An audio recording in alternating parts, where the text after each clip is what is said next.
જય સિયારામ। આજે હું દરેક માતા પિતાને એક સવાલ પૂછું છું। શું તમારું બાળક કેવી રીતે ભણે છે, એને કેવી રીતે યાદ રહે છે, એની શીખવાની પદ્ધતિ કઈ છે, એના વિશે તમે ક્યારેય જાણ્યું છે કે બાળક શું કરે છે ત્યારે એને જલ્દી વધારે યાદ રહી જાય છે? તો એવી 3 મેમરી જે બાળક આ 3માંથી કોઈ પણ એક મેમરી ધરાવે જ છે, એના વિશે વાત કરવા આવી છું।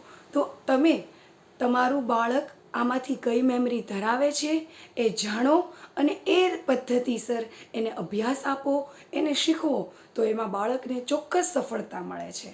તો હું આવી ગઈ છું પેરેન્ટિંગ કોચ કોમલ હરિયાણી। તો આપણે એક પછી એક મેમરી વિશે વાત કરીએ, જેમાં પહેલી મેમરી છે વિઝ્યુઅલ મેમરી, મતલબ કે બાળક જે જુએ છે અને યાદ રહી જાય છે। હવે તમે જુઓ, બાળક શાળાએ બુક્સ જુએ છે, ટીચરને જુએ છે, બોર્ડ પર લખેલું જુએ છે, ઘરે આવીને વાંચે છે અને સતત જ્યારે જોવાનું હોય છે અને બાળકને ફટાફટ યાદ રહી જાય છે। આ મેમરી ધરાવે છે નોર્મલી શાળામાં 1 થી 15 નંબરના હોશિયાર વિદ્યાર્થીઓમાં આવે છે, જે ફટાફટ જોઈને યાદ રાખી લે છે, કારણ કે એની વિઝ્યુઅલ મેમરી છે એ પાવરફુલ હોય છે। સેકન્ડ મેમરી છે ઓડિટરી મેમરી, મતલબ જોવે અને સાંભળે। આપણે કહીએ કઈ રીતે? તો જુઓ, શાળામાં શિક્ષક ભણાવે છે, વિદ્યાર્થી સાંભળે છે, જુએ છે ટેક્સ્ટબુક અને સાંભળે છે। ટ્યુશનમાં જાય છે, શિક્ષક બોલે છે, બુક જુએ છે, સાંભળે છે, પણ ઘરે જ્યારે જાતે ભણે છે ત્યારે ફક્ત જોવે છે, સાંભળવાનું બંધ થઈ જાય છે। એટલે બાળક એ સમયે થોડી તકલીફ અનુભવે છે અને યાદ રાખવાનું એના માટે થોડું મુશ્કેલ પડે છે। તો જેની ઓડિટરી મેમરી પાવરફુલ હોય તો મા બાપે એને કેવી રીતે મદદ કરવી? તો બાળક માતા પિતા એની સાથે, કોઈ પણ એક માતા અથવા પિતા એની સાથે બેસે, બોલે અને એને ભણાવે તો બાળકને જલ્દી યાદ રહી જાય છે।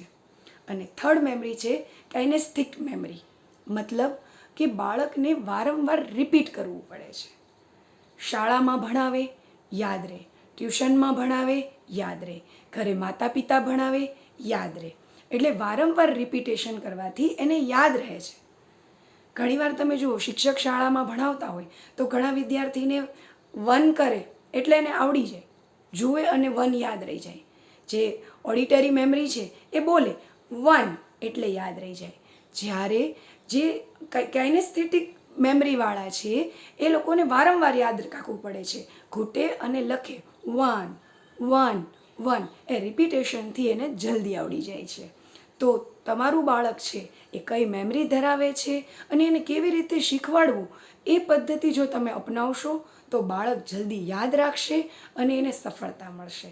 અને આવું જ તમારે 1-to-1 કાઉન્સિલિંગ જોઈએ તો હું કોમલ હરિયાણી પેરેન્ટિંગ કોચ તમારા દરેક સવાલના જવાબ આપીશ। તો 1-to-1 કાઉન્સિલિંગ માટે જે નંબર આપ્યો છે એના પર તમે અપોઇન્ટમેન્ટ બુક કરાવી શકો છો। Thank you.